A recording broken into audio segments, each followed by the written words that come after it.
নমস্কার। 2024 সালের আমন ধান চাষে নেমে পড়েছি এবং এই বছর যে ধানটা চাষ করছি বা যে ভ্যারাইটিটা চাষ করছি সেটা হচ্ছে F1 হাইব্রিড ভ্যারাইটি এবং এটা হচ্ছে সিনজেন্টার 1011 প্লাস। এটা 140 থেকে একটা 145 দিনের ভ্যারাইটি। যাই হোক, এই ধানটা কীরকম হচ্ছে না হচ্ছে সেগুলোর পরবর্তী আপডেট আপনাদেরকে দিয়ে যাওয়ার চেষ্টা করব এবং আপনারা সেই ভিডিওগুলো দেখতে থাকবেন।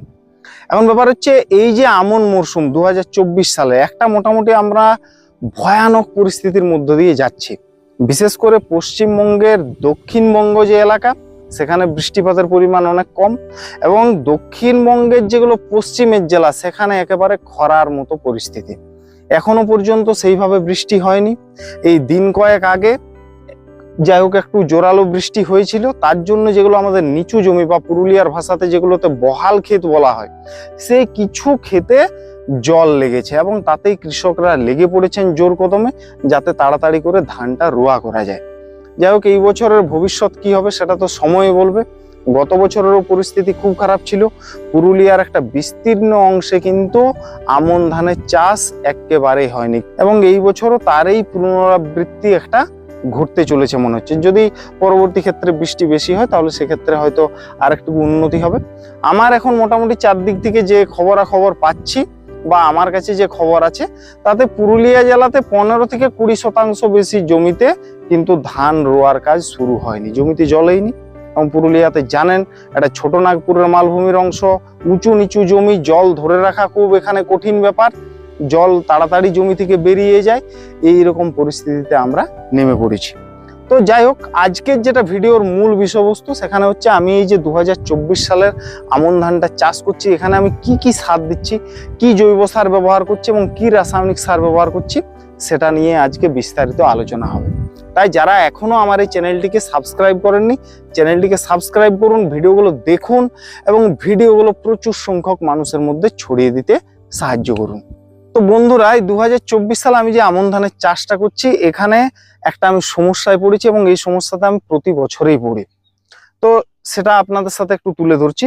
আমি কাদাতে কিন্তু কোনো ধরনের জৈব বা রাসায়নিক সার দিতে পারিনি, ঠিক আছে। গোবর সারটা আগে দিয়েছিলাম, কিন্তু তারপর আর কোনো ধরনের সার আমি কাদাতে ব্যবহার করতে পারিনি। তার একটা সমস্যা হচ্ছে, আপনারা এই যে এক একটা চক দেখছেন, এখানে একটা ট্রাক্টর আছে এবং সে রাত দিন এক করে কিন্তু লাঙ্গল দিয়ে দিয়ে পর জমিতে লাঙ্গল দিয়ে সিরিয়াল ওয়াইজ কিন্তু চলে যায়।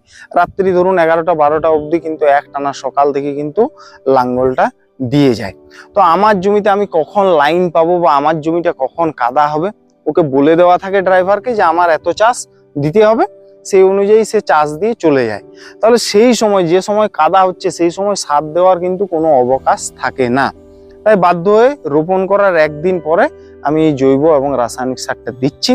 এখানে জৈব সার হিসাবে আমি 1 বছরের পুরনো পচানো গোবর সার ব্যবহার করেছি, তুলনামূলক এই বছর একটু কম পরিমাণে দিয়েছি। আর সরিষার খোল দিচ্ছি, সাথে করমণ্ডলের আবদা গোল্ড এটা আমি ব্যবহার করছি। এবং রাসায়নিক সার হিসাবে আমি NPK 10-26-26 ব্যবহার করছি, সাথে ধুরবি গোল্ড এটা দিয়েই আমি কিন্তু এই বছরের যে ধান রোয়া করার যে সার, সেই সারটা দিলাম। এর পরবর্তী যেরকম ভাবে আমি চাপান দেবো সেগুলো আপনাদেরকে পরবর্তী ভিডিওতে আপডেট দেওয়ার চেষ্টা করব।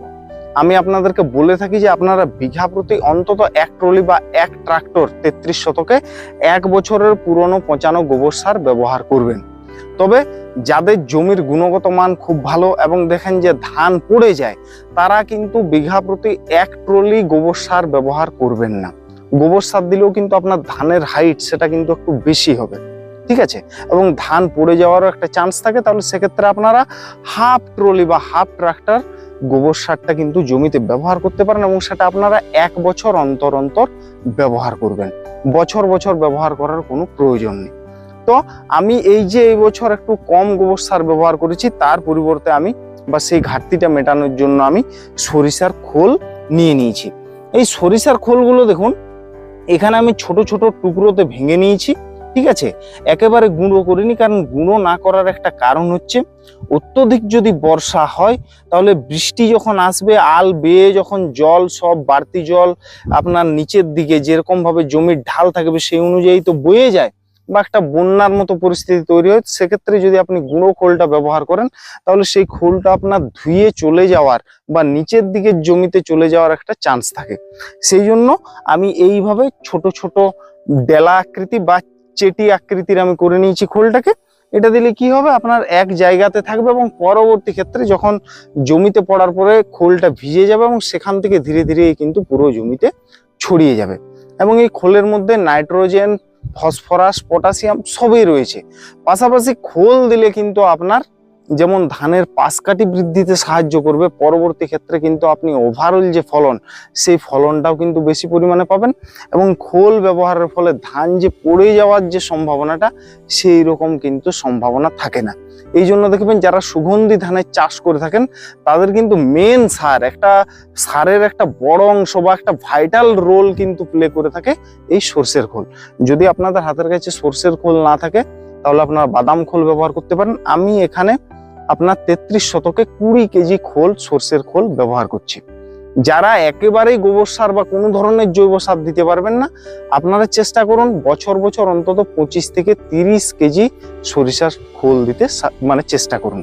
আর বাদাম খোল যদি হয় তাহলে পরিমাণটা একটু আপনারা কম দেবেন, 5-7 কেজি আপনারা বিঘা প্রতি হারে পরিমাণটা একটু কম দেবেন।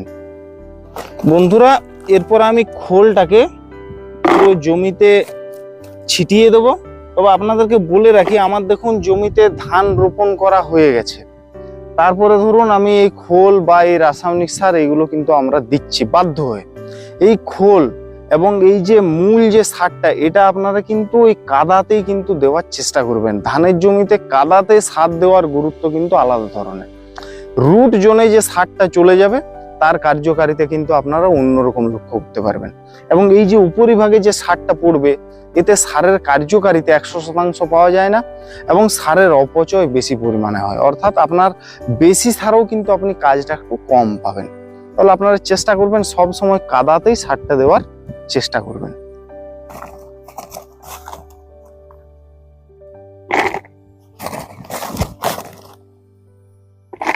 দর্শক বন্ধুরা, এই 2024 সালের আমি যে আমন ধানের চাষটা করব, সেখানে আমি রাসায়নিক সার হিসাবে দিচ্ছি মূল সার যেটা, সেটা হচ্ছে 10-26-26 এনপিকে 10-26-26। এটা আমি নিচ্ছি বিঘা প্রতি 33 শতকে আপনার ওই 15 কেজি হারে। তো এখানে আমার এই যে জমিটাতে এখন আমি সার প্রয়োগ করব সেটার পরিমাণটা অনেকটাই কম, তাহলে এখানে আমি এনপিকে 10-26-26টা নিয়ে নিচ্ছি।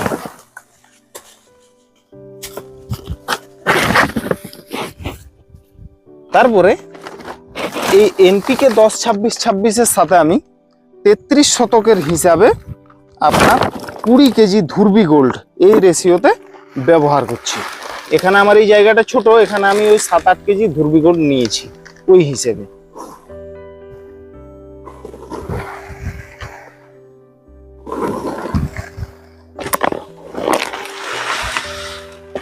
আপনারা যদি কেউ ধুরবি গোল্ড সম্পর্কে আরো বিস্তারিত জানতে চান তাহলে আমার চ্যানেলে অলরেডি ভিডিও দেওয়া আছে, আমি তার লিঙ্কটা ডেসক্রিপশন বক্সে দিয়ে দিচ্ছি, সেখান থেকে আপনারা ভিডিওটা আরেকবার দেখে নিতে পারেন। এবং এর সাথে দিচ্ছি আপনার করমণ্ডলের আবদা গোল্ড। ঠিক আছে, এর মেন উপাদান যেটা সেটা হচ্ছে আপনার হিউমিক অ্যাসিড আছে, ফুলভিক অ্যাসিড আছে, সিউইড এক্সট্রাক্ট আছে 5%। ঠিক আছে, এবং এটা হচ্ছে একটা বায়ো প্রোডাক্ট, কিন্তু এটা রাসায়নিক সারের সাথে মিশিয়ে দেওয়া যাবে, তাতে কোনো সমস্যা নেই। এবং এই আবদা গোল্ডের যে পরিমাণটা, এটা আপনারা ওই মোটামুটি 33 শতকে 1.5 থেকে 2 কেজি হারে দিতে পারেন। এটা দিলে মাটির আপনার গুণগত মান বৃদ্ধি করবে এবং এই যে ধানগুলো আপনি লাগাচ্ছেন, ঠিক আছে, তার কি হবে, প্রথম অবস্থায় রুট ডেভেলপমেন্টে খুব দারুণভাবে সাহায্য করবে। মানে গাছের যে শেকড়, সেই শেকড় বৃদ্ধিতে সাহায্য করবে এবং আপনার মাটিতে যে খাদ্য উপাদানগুলো রয়েছে সেই খাদ্য উপাদানগুলোকে খুব সুন্দরভাবে গাছকে নিতে সাহায্য করবে বা দ্রুত টেনে তোলার কাজটা করবে। তাহলে এইটা যদি আমি এখন প্রথমেই এটা ব্যবহার করে রাখি, বা আপনার যদি ধান রোপণের 7 থেকে 10 দিনের মাথায় এটা আপনারা ব্যবহার করেন, এটা আপনারা বালুর সাথেও মিশিয়ে ব্যবহার করতে পারেন, মাটির সাথেও মিশিয়ে ব্যবহার করতে পারেন, তাতে কোনো অসুবিধা নেই, বা রাসায়নিক সারের সাথেও মিশিয়ে ব্যবহার করতে পারেন। তাহলে এই যে ধানটা আমি রোপণ করেছি ও দ্রুত খাবারগুলো নিতে পারবে এবং দ্রুত পাশ কাটি বেশি পরিমাণে আসবে। পাশ কাঠির যে বাড়বাড়ন্তর সেটাও কিন্তু বেশি পরিমাণে হবে। এই জন্য এটা আমি নিচ্ছি।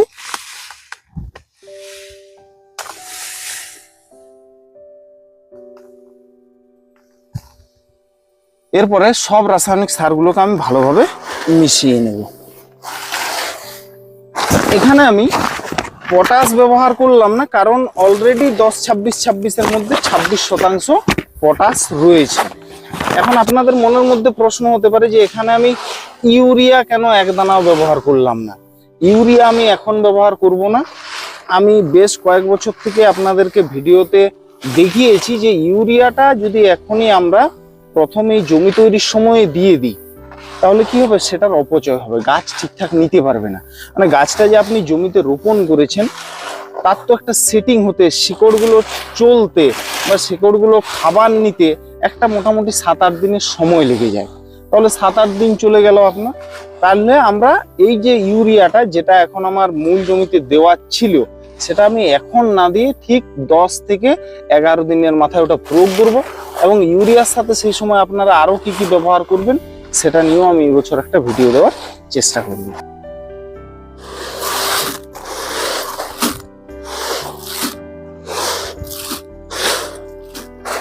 তো দর্শক বন্ধুরা, আজকের আপডেট এতদূর পর্যন্ত, এবং পরবর্তী আমি এই জমিতে যা যা পরিচর্যা করব আমন ধানের সেগুলো আপনাদের সামনে তুলে ধরার চেষ্টা করব। আর যদি আজকের এই ভিডিওটা আপনাদের ভালো লেগে থাকে তাহলে অতি অবশ্যই একটা লাইক করবেন, কোনো প্রশ্ন থাকলে অবশ্যই কমেন্টে জানাবেন, এবং অবশ্যই ভিডিওগুলো প্রচুর সংখ্যক মানুষের মধ্যে শেয়ার করে দেবেন।